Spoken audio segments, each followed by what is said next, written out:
উনি কি পারেন, ডিসি কি পারেন এটা করতে?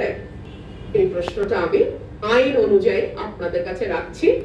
ডিসি সাহেব কোন এখতিয়ার বলে আমাকে সশরীরে উপস্থিত হতে বললেন এবং না হলে তিনি যে ব্যবস্থা নেবেন এই কথাটি তিনি বললেন, এই ব্যাপারে নির্বাচন কমিশন আসলে কি ব্যবস্থা নেবে? প্রশাসন যদি 18 সালের মতো কাজ করে, এই নির্বাচন সুষ্ঠু হবার কোনো কারণ নাই। নির্বাচন পূর্ব অনিয়ম হলে কি করতে হবে? এই বিধিমালায় যে কোনো বিধানের লঙ্ঘন নির্বাচন পূর্ব অনিয়ম হিসেবে গণ্য হইবে এবং উক্তরূপ অনিয়মে তারা সংক্ষুব্ধ ব্যক্তি বা নিবন্ধিত রাজনৈতিক দল প্রতিকার চাহিয়া নির্বাচনী তদন্ত কমিটি বা কমিশনের নিকট দরখাস্ত করিতে পারিবে। তার মানে নির্বাচনী তদন্ত কমিটি একটা আছে যার কাছে ইউএনও চিঠি দিয়েছে, সেখানে বলা যাবে, অথবা নির্বাচন কমিশনে বলতে হবে। ইউএনও আমাকে কেন শোকজ করে, ইউএনও আমাকে কেন আদেশ দেয় সশরীরে তার অফিসে উপস্থিত থাকার? উনি কি পারেন? সরি,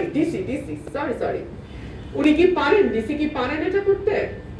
এই প্রশ্নটা আমি আইন অনুযায়ী আপনাদের কাছে রাখছি। দেখেন, একের অধীন প্রাপ্ত দরখাস্ত কমিশনের বিবেচনায় বস্তুনিষ্ঠ হলে কমিশন উহা তদন্তের জন্য সংশ্লিষ্ট বা যে কোনো নির্বাচনী তদন্ত কমিটি নিকট প্রেরণ করিবেন। কমিশনের কাছে আগে আপনাকে কমপ্লেইন করতে হবে, তারপরে সেই কমিশন যদি মনে করে যে হ্যাঁ এখানে তদন্ত হতে পারে, তাহলে তারা নির্বাচনী তদন্ত কমিটি যেটা গঠিত হয়েছে, ঢাকা ব্রাহ্মণবাড়িয়া নির্বাচনী তদন্ত কমিটি একটা আছে, তাদের কাছে প্রেরণ করতে পারবে। কোন তথ্যের ভিত্তিতে বা অন্য কোনো ভাবে কমিশনের নিকট, কমিশন মানে নির্বাচন কমিশন, কিন্তু কমিশনের নিকট নির্বাচন পূর্ব সময় কোন অনিয়ম দৃষ্টিগোচর হইলে কমিশন উহা প্রয়োজনীয় তদন্তের জন্য সংশ্লিষ্ট বা অন্য কোনো নির্বাচনী তদন্ত কমিটির নিকট প্রেরণ করতে পারবেন, অথবা তাৎক্ষণিক জেলা ম্যাজিস্ট্রেট বা রিটার্নিং অফিসার বা প্রিজাইডিং অফিসার অথবা আইন প্রয়োগকারী সংস্থাকে বিধি মোতাবেক ব্যবস্থা গ্রহণের নির্দেশ দেওয়া হবে। নির্দেশটা দিবে কমিশন, নট ডিসি। ডিসির এই চিঠি যেটা আমি পাই নাই, কিন্তু যেটা সামাজিক যোগাযোগ মাধ্যমে ভাইরাল হয়েছে, এই চিঠিটা উনি কোন এখতিয়ার বলে দিলেন?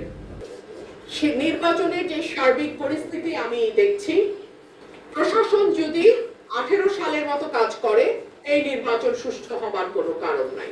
আমি নির্বাচন কমিশনের দৃষ্টি আকর্ষণ করছি এবং বিনীতভাবে আমি নির্বাচন কমিশনকে বলবো, ব্রাহ্মণবাড়িয়া 2 এর ব্যাপারে আমি একজন স্বতন্ত্র প্রার্থী, একজন আইনজীবী এবং একজন সাবেক সংসদ সদস্য হিসেবে আপনাদের কাছে অনুরোধ করব, ডিসি সাহেব কোন এখতিয়ার বলে আমাকে সশরীরে উপস্থিত হতে বললেন এবং না হলে তিনি যে ব্যবস্থা নেবেন এই কথাটি তিনি বললেন, এই ব্যাপারে নির্বাচন কমিশন আসলে কি ব্যবস্থা নেবে? কারণ যেহেতু ডিসি এসপি প্রশাসন এখন পুরোপুরি নির্বাচন কমিশনের অধীনে, আমি নির্বাচন কমিশনের কাছে বিনীতভাবে একজন স্বতন্ত্র প্রার্থী হিসেবে প্রশ্নটি রাখছি।